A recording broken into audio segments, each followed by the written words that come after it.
All right, hello, my name is Adam. My name is Nathan. All right, the podcast is over. We've been talking for like an hour about random Magic Jones shit. And we're wrapped. All right. Moving on. Podcast after the podcast. This is podcast number 2. Podcast. Woo. Didn't come up with the topic until very late. Yep.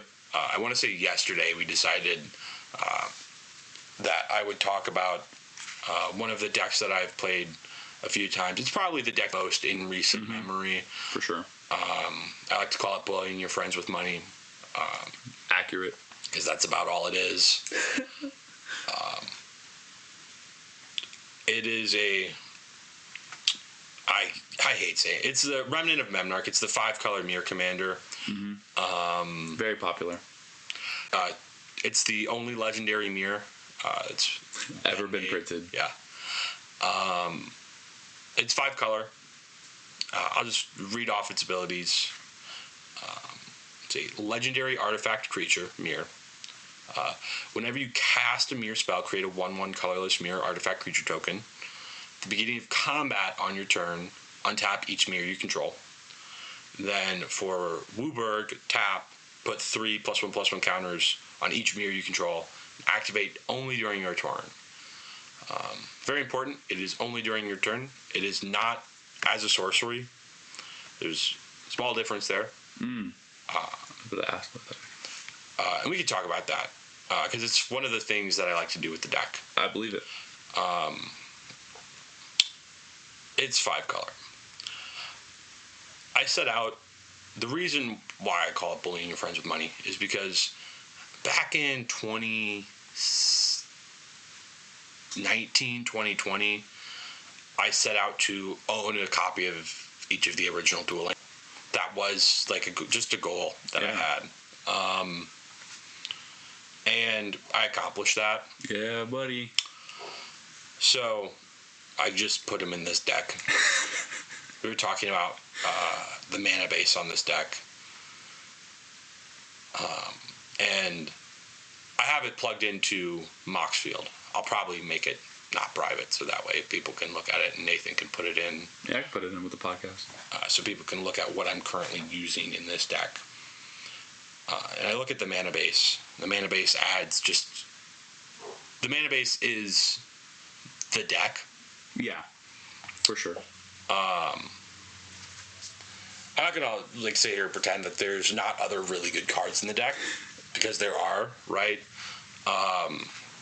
Because that's the other half of the bullying your friends with money is, mirrors are a not good strategy, right? Yeah. There's not a whole lot going on. You could probably quite use any other artifact creatures other than mirrors. They wouldn't even need to be artifact creatures. I just play Kenrith the Return King, and it would be a much better deck. It just would. Oh my gosh, it would be. Because with playing it this way, I've kind of forced myself to want to play mirrors. Yeah. And we were talking about it earlier, and the tags on this deck in Moxfield are good bad creatures, which are just mirrors with keywords attached to them, and then there's bad creatures, which are just mirrors that I have in the deck, because as I'm playing a mirror deck, there needs to be a high enough density of mirrors to make it worth it, right? Because we want to be triggering this second ability or the first ability as often as possible. So we want to be casting as many mirrors as possible. If you really wanted to ensure that you could play a token doubler. Yeah, but it doesn't really need it. I do have one technically. Okay. What is it? Mirrored and Besieged. It's on theme.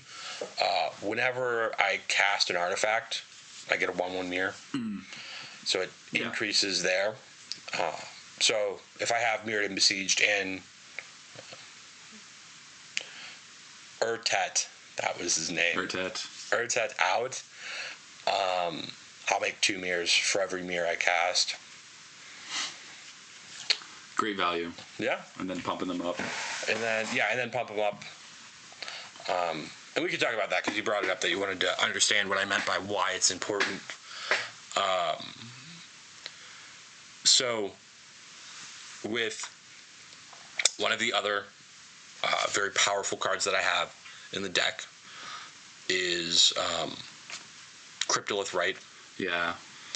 And I could add a second copy of Cryptolith Right, and it'd probably be worth it. It would be the the Elven Coven from the Lord of the Rings set, because it has the same ability, and it also allows me to tap or play creatures from the top of my library. Wow. So it'd be worth putting into the deck. I just haven't touched the deck in a while. I'm shocked I didn't know about that card. I was so about Lord of the Rings when it started. What else is going on here?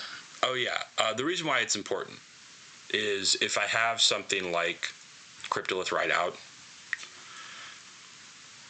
and I have enough mirrors, right, I can tap my mirrors prior to combat to kick off my commander's ability, right? And then when I move to combat, I'll untap all those mirrors so I can attack with them. I'll untap my commander so I can use his ability a second time. And then I can tap my mana instead to activate his ability a second time. Right? Man. If honestly they didn't restrict him to being able to do it at not necessarily sorcery speed, but on your turn only, you could easily break that with the Seaboard Muse. Guess what's in the deck? Seaboard Muse. I have it in the deck. There's kind of no reason. It ends up being pseudo vigilance. Okay. Yeah. Right. And there is a way to to do it 3 times per turn. Oh. It's the card is in the deck, MYR Galvanizer. Oh. So I can tap it. I can pay 1, tap it, and untap all my mirrors. I see. So the ideal turn for the most counters on something in a turn in the deck would be tap my mirrors, tap Urtet, put 3 counters on, move to combat,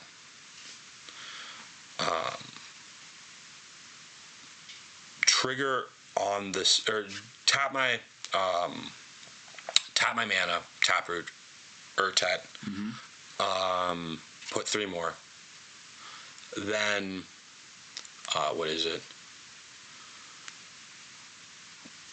tap MYR Galvanizer.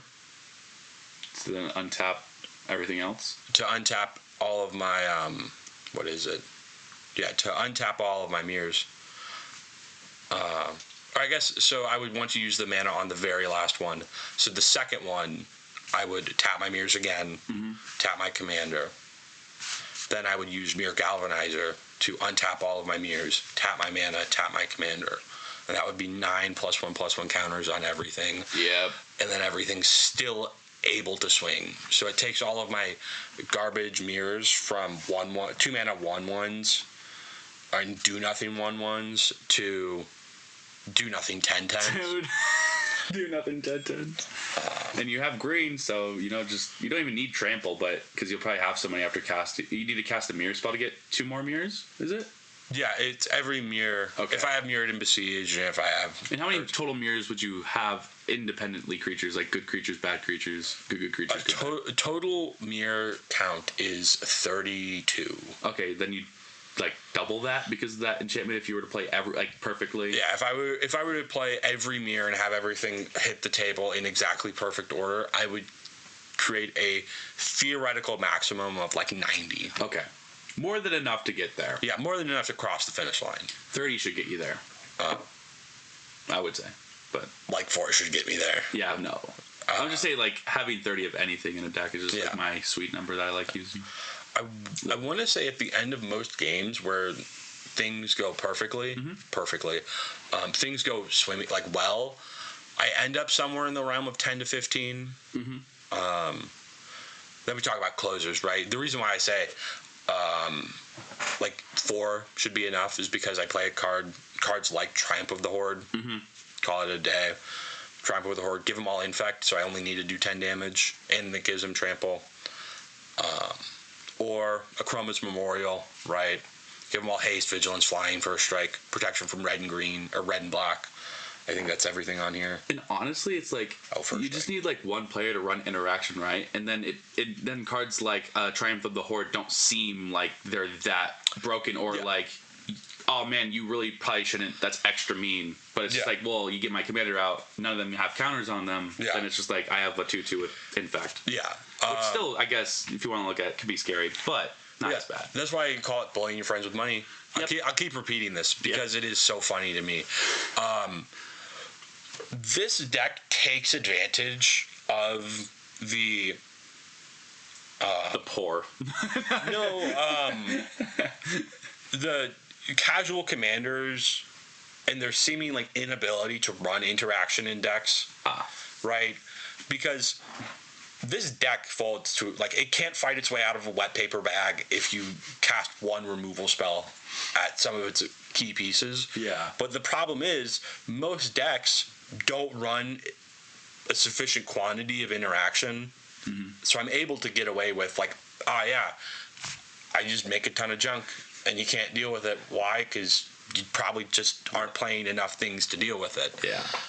It preys upon the commanders, casual commanders anyways, social contract, or kind of the seeming social contract of commander where we just don't play interaction, right? Or we play, token pieces of like I have a single removal spell for a creature. I have maybe one board wipe and one or two, and I might have a counter spell. I see. And even this deck doesn't have a lot of great answers to things, right? Because it's just fitting into that thing of just not playing interaction because all I'm going to do is play my game. You're just going all in on your side. Yep. Right. Abrupt Decay and Assassin's Trophy are kind of iconic pieces of green-black removal. Dovin's Veto and Counterspell are two. Counterspell itself, not balling out with Force of Will or Force of Negation or like Pact of Negation, because I just haven't decided to ball out yet. Dovin's Veto, I don't think I'd pull out of the deck because it is just really powerful counterspell. Damnation and Cyclonic Rift. If the board ever gets too crowded, it's not really good in the deck because I am playing a creature. I am playing a large creature-based deck. But should I ever stumble and my opponents pick up faster, I just have it in the back pocket. Cyclonic Rift, because I could fit Cyclonic Rift in the game ender half of it. Right. Because I am playing a creature-based, creature kill. And, it's the person before me, they go to end their turn. All right, Cyclonic Rift. And it's like, what are you guys going to do when I'm making +10/+10 or +9/+9 every turn? Yeah. Right? It's just going to end the game. And Ugin the Ineffable fits into kind of the ramp and the removal. It makes all colorless spells cost 2 less to cast. So a lot of my 2-mana do-nothing cards are now free. Gets rid of that commander tax. Yep. And it's +1 ability is there. I manifest the top card of my library, make it a 2/2 until it dies, and then I get the card to hand or something. The other important half of it is the -3 ability to exile target permanent with more than one color. So it's kind of ramp, kind of what's it called? Removal. No, explain why the Urza Tron because pieces. just because it casts a Chroma's Memorial. Exactly. That's a good. Just for the 3 lands? Yeah. Are they considered lands? Yep, they're lands. Okay. 3 lands, 7 mana. And I've done it, right? Yeah, no, you did it. I did it to you. We don't have to get into the specifics. No. I ran prop rotation for it. Yeah, and I think you also had Cryptolith right out. Yeah, I want to say Cryptolith right hit the table pretty early. Oh, and then you said, "Can I just style on you?" And then you put out the Triumph of the Horde on there too. That was the game where I did like 150 points of infect damage. Yes. And it was really early too. That was so nasty. Like it turned 7 something. Basically a perfect game. And I want to say I styled on you really hard because I didn't have anything. I had Cryptolith right and 2 lands and a ton of do-nothing spells in my hand. Yeah, I had 2 lands, Cryptolith Right, Crop Rotation, and some, like, do nothing. Oh, and I had one of the Urza pieces. Oh, yeah. That's why so that was 5 cards, and then I had, like, 2 jank spells. In my first... I went, like, runner on, like, a Chroma's Memorial into another Tron piece. Yep. So I played Cryptolith Right early, and then I played, what is it? The 2 Tron pieces, and I think you ended up drawing that third one right off the top, too, right? No, I Crop Rotation. Oh, I that's cast right. Crop Rotation for it. Crop Rotation is only in the deck to go find, like, an Urza piece. I have Academy Ruins in the deck. Okay. To pull artifacts out of the graveyard if they ever hit there. But interesting. Crop Rotation is there. It's so good. I honestly, what are the price on those Urza? Actually, not bad. They're wow. Yeah. Interesting. Like they've been printed like 7 or 8 times. Okay. I might. Is it only for decks that want to run 5 colors? No. Or what colors are they tapping for? They tap for colorless. Oh, okay. It's colorless. Interesting. They're not good in Commander because you have not. No, because you have to have all 3 for them to work. You have to have all 3 of them for them to work. You're ballsy with that fucking. God, I love it though. Yeah. You're cocky enough to put it in there. Like, why not? I would consider them a waste of 3 land slots, but I see. And you could honestly, would you say what? Because like a lot of people that want to like look at this deck after the podcast, they're not probably gonna have the money to buy the deck right. Yeah, right? No. So what would be some like budget replacement cards for those Savannahs, those Vox Opals? I mean, budget for like the peasant people. You could play the Shocklands. Okay. Right. Yeah. You could get away with. I like the Surveillance. They came out in Outlaws. Okay. Or the set prior, where they enter the battlefield and you get to surveil. I love those lands. If I was playing a more reasonable deck, I would play those lands instead, right?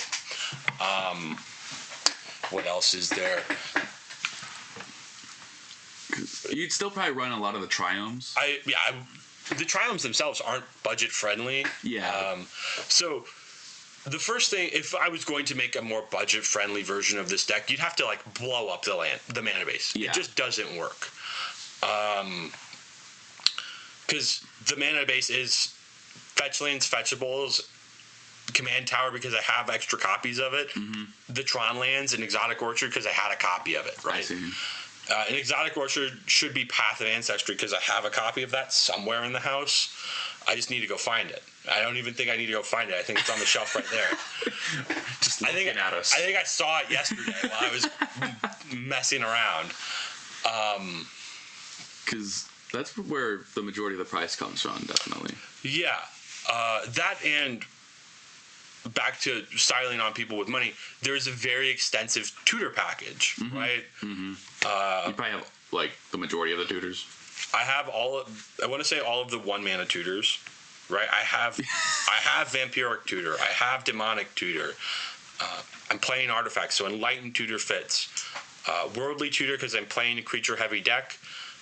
So Worldly Tutor is basically in the deck to go find Moonshaker Cavalry. Okay.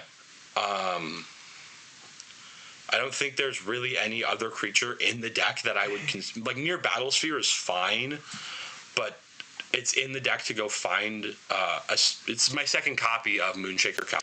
Rather than playing something like Craterhoof, I could play Craterhoof. I want to see it. It's just like my favorite card. I don't know why. Diabolic Intent is another wonderful card, right? Talk about the fact that I'm playing a lot of do-nothing creatures. Diabolic Intent is just Demonic Tutor, but I have to sacrifice one of my do-nothing creatures. Whoopee-doo, right? And it falls under the consistency category, so that you just keep doing the stuff that you want to do. Mystical Tutor, right? Man, is it really $12? That's it? Oh, yeah, I gotta get another one of those. Mystical Tutor, Triumph of the Horde is probably why it's in the deck. It just ends up being a second copy of it.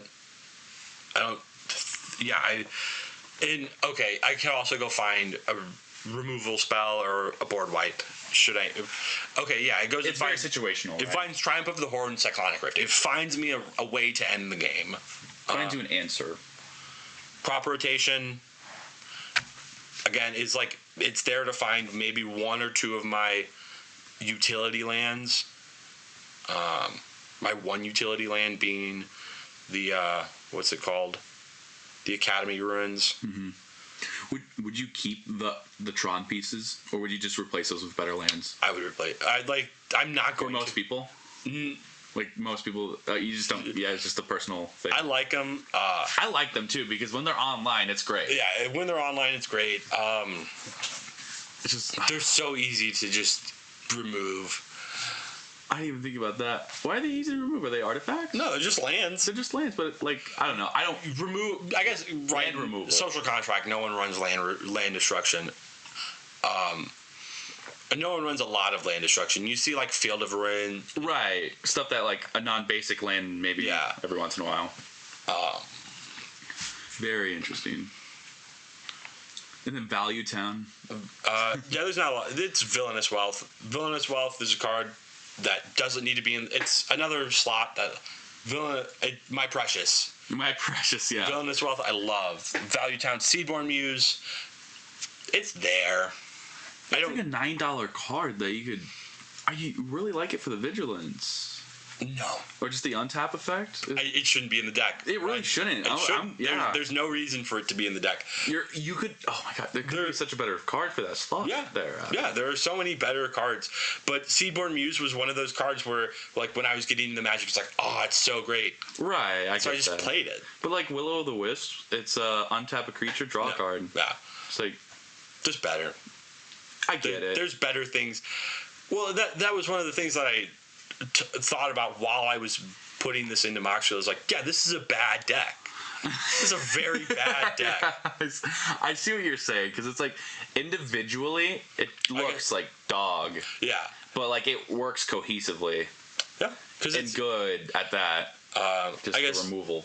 Mystical Tutor also finds me Blue Sun Zenith, right? Blue Sun Zenith is like the end of story for mass card draw for me. Yeah. 3 blue X, draw that many cards, call it a day. Okay, you have the 3 visits, Nature's Allure, Farseek. Search for Contest in the deck. Another kind of one of my favorite cards. The transform stuff. Yeah. It's not even specifically for that. It goes back to I played Modern. I played this card in Modern, right? It's card selection, and as a dirtly blue player, I ended up like leaving. I'd leave open 4 mana for a counterspell or 2, right. And Search for Content. The other half of it as Content of the Sunken Rune is a way to spend my mana, right? So that way I'm not doing nothing all the time. Mm-hmm. Kindred Discovery, the best card draw for a tribal deck. Do you have that card? No, I do not have this card. I was going to say, that's a nice card. Yeah. I have the... That's right. It's the... I'll just pull it up over here. Use foil version. Okay, I'll figure it out. Okay. It's the Strixhaven Secret Lair version. Ooh. Or it might be the... Nah, I want to say it's the Strixhaven one. Damn. There's some beautiful cards. Load more. Okay, it might be... Then it's the Wilds of Eldraine one. Oh, nice. I thought there was a Strixhaven. Yeah. Heuristic Study. Gotta love Heuristic Study. You gonna pay the 1? Always. Don't feed the fish. I don't like it. No. Value for anybody other than me is bad value. Bad value. I say it every time. Damn. Yeah. I quite literally took 9 damage because I didn't want somebody to draw 4 cards. Yeah. It's like, I'm not letting you. And then like he also had the option to take the 4 cards from my library and play any of those without paying the cost. Yeah. It's like, no. No. Because they're all blue. You're not counterspelling me. No, I don't know. So, oh yeah, and then I look at Mox Opal over here. Mox Opal. It's a good card. It's an expensive. Jesus Christ, Adam, $100 for your Mox Opal. Is it worth it? Yeah. Taps for one of any color, as long as I control 3 artifacts, which is really easy to do. So it's a overcomplicated command tower. Yeah. I don't know why it's worth $100. It's free mana, right? It costs 0 to play. Okay, that's why. Right. That makes sense. Free mana. Okay. It's free mana. I want them to reprint the Moxes. This is it just got reprinted in. Do it again, not enough. Yeah, it's like not double masters, but like modern masters. Oh no, double masters, such a good set. Yeah, expensive. What's more expensive, double masters or like the Modern Horizon sets? Because sheesh. I think double masters. I think double masters is just like the set. Damn. Because I want, man. First box is gonna be a great box. Smothering Tithes is in there because I bought one for my. God, it's like $33. I thought that was like $50. I don't know if it came down. I might have to get a Smothering Tithe. Yeah, this is one of those like iconic white cards. But Plague Mirror. What does that one do? It's just a random, like, it's a mirror that taps for mana. Oh, okay. It sounds like something that would have Toxic or Infect attached to it. It does have Infect on it. Okay, that makes sense. So it should go into the good, bad. Yeah, it should probably go into the good, bad. But it's ramp. Yeah, it is ramp.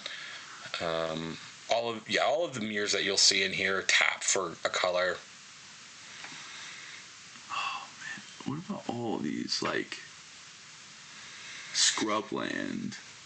Those you're looking in the fetchables, guy. Yeah, it's just it's the white-black one. Just throw in talismans. Just throw in the talismans. If you wanted to make a budget version of this, just throw in the talismans, and instead of those like expensive true dual or tri-land. Yeah, actually, I think the better way to go about building this deck is because there's also like not a lot of pips once you start getting away from the dumb things, right? Overall, there are most things are either green or colorless, right? Half the deck is colorless mana. Then once you get outside of that, you're pretty much doing the green things to green and blue. Yeah, green and blue. Those are the things. Green. Oh man, green, blue. You those would be the other two colors. I don't blame. 0% red. Yeah, there's actually. You really just don't like the red, huh? There's, what is it? Do you have anything in red other than mana? No, there should. I shouldn't have anything right. This is where I got like all of these. But like Impact Tremors, great card for this deck because it's tokens. Yeah, there's no like the only reason red is the only thing that uses red in the deck is my commander's ability. Oh man, I lean into red for chip damage so much. It's my Do a thing, everybody take a damage. I will say this deck is kind of like very focused, which it really is. Like, I mean, there are some frivolous cards in the deck, but past that, it's like play mirrors, play a thing that makes the mirrors kill all of my opponents in one turn, end the game. It's such a shiny turd. It's such a shiny turd. Oh God, couldn't have said it better myself. God, like all your decks aren't even built like this. Like they're built like this, but not in the way of the creature base is, right? Your creature base is fine in literally 99% of your other decks. It's just this one's so weird. And I didn't realize it until we put it on Moxfield. It really is a weird deck. Yeah. And to put so much money into a weird deck. Yeah. Could you take this to a shop? Yeah. I can play this wherever I want. Oh my gosh. I would love to see it win. Yeah. It would be great. Like, dude, that Plague Mirror really got me. Yeah. The end there. Fuck. Man. We would have to do that for like a whole... We're going to vlog ourselves going to a card shop and destroying people with the shiny turd deck. You guys don't know what's coming at you. Stinky poo-poo. Yeah, it's a big pile of money. Really is. What would you actually... If you didn't go mirrors with this deck, what different artifact creatures would you still stay at artifact creatures? No, I would definitely move into like Kenrith. Explain Kenrith. Kenrith the Return King. He's 4 and a white, 5 and a white. And then he's a 5/5, so you can pay 1 red to give him give any creature haste. Oh yeah, counter. Sorry. 1 in a green to give a +1/+1 counter. 2 in a blue for a draw card. 3 in a red or 3 in a white for 5 life, and 4 in a black to return a creature from the graveyard to play it. I play some form of Reanimator. Okay, that Right. that Reanimator. I love Reanimator. Honestly, it's so great. Yeah, I just play Kenrith Reanimator, and I play just what is it? The style of deck would be like Battle Cruiser, so Oh, I think I know it. right, just a ton of big dumb creatures, Okay. right, that do something. It still fit into the casual. I don't think I would do any. I'd try and do any form of super combo. That's fair. Yeah. Like, what combos would there be that are already kind of present in the deck?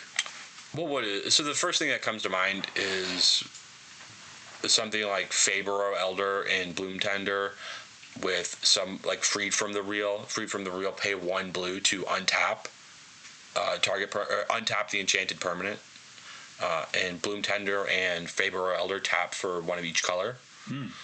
That among permanents you control. So have a permanent of every color and they tap for everything. That's nice. And then you're able to activate Kenrith's abilities an infinite amount of times. You can't draw infinite cards through that because you have to use the blue to tap and untap. But stick something that, what is it? Like a Kinnan, where whenever you tap something for mana, it produces twice that value, right? Or even like, a Nyx Bloom Ancient, right? Because this is all going back to creatures, right? Oh, Kiki Jiki and Kiki-Jiki.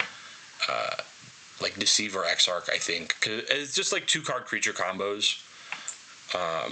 Protean Hulk, like stick Protean Hulk in the deck, so that way you can go find some 2-card creature combos. At that point, you'd just be playing combos. Yep. Right. And that's not really what I want to do. I'm Durley Value Town, right? Yeah, and it's probably one of the more respectful ways to play in a casual table.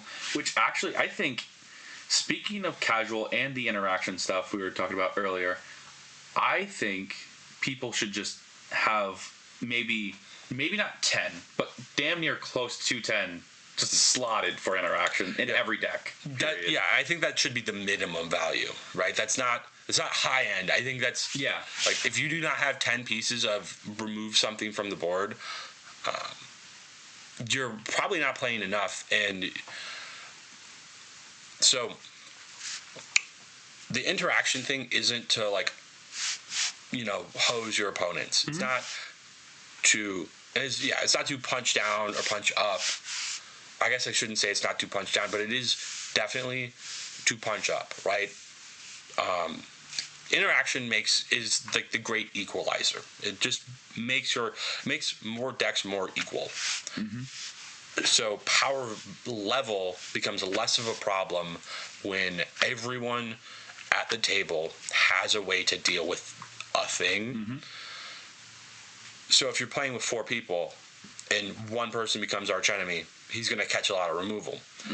But if everyone's kind of playing all right, and everyone's kind of on the same page, you're only really playing your removal against seemingly one other person, because everyone else has other removal to cover. Yeah.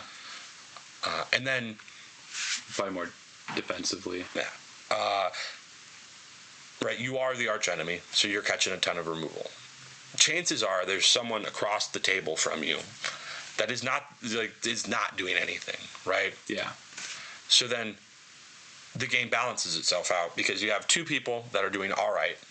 You have 1 person doing really well. You have 1 person doing really bad. So the 2 people that are doing all right aren't going to target the person doing really bad. They're going to target the person doing really well. So the game comes back into balance, right? So just having a 3v1, you have 2 players, and you could still, like, even if you had 20 pieces total for those 2 players, they're probably maybe having like 1 maybe Yeah. 2 pieces in their hand at that time, depending on It the comes game. out to 10% of the time, whatever, or 10% of their cards. So chances are that they might. But you're just able to balance the game. And it's like, it doesn't even have to be like instants or sorceries, like Palace Jailer, stuff like Yep. that. Like creatures that just exile shit. And that's why we're saying interaction, not removal. Right.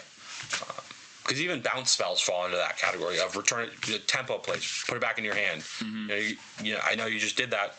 You're gonna have to pay your mana again, right?